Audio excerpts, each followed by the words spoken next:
Dampak pandemi corona juga ikut dirasakan oleh para pelaku usaha mikro, kecil, dan menengah atau UMKM di Kabupaten Kerinci. Salah satunya pengrajin tahu beragi di Desa Kubang.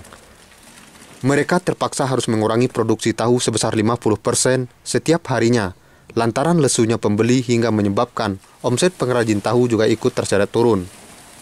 Sebelum wabah pandemi corona melanda, para pengrajin tahu beragi mampu memproduksi tahu dalam sehari mencapai 120 hingga 150 cetakan.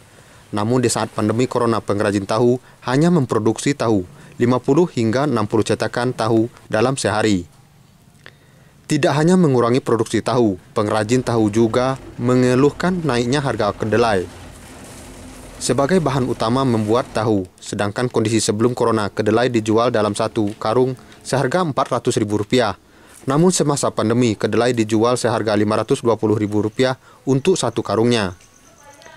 Meski biaya produksi naik, pengrajin tahu beragi tidak bisa menaikkan harga tahu terlalu tinggi.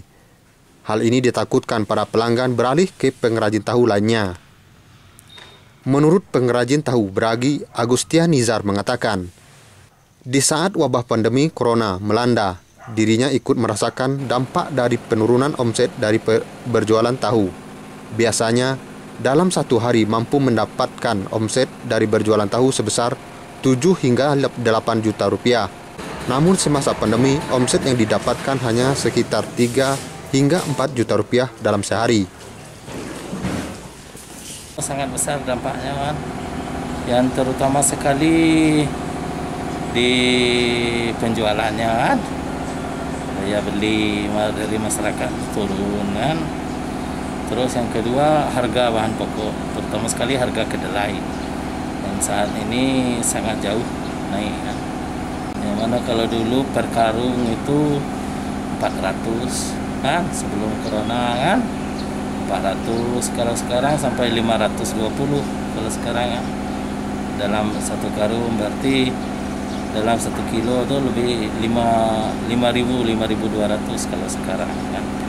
Kalau 10.200, kalau dulu 8.000. Selain itu juga, untuk mengurangi biaya tambahan dari produksi tahu, Agustian Nizar terpaksa mengurangi jumlah pegawai yang bekerja di pabrik tahu miliknya. Asep Sanjaya, SPTV melaporkan.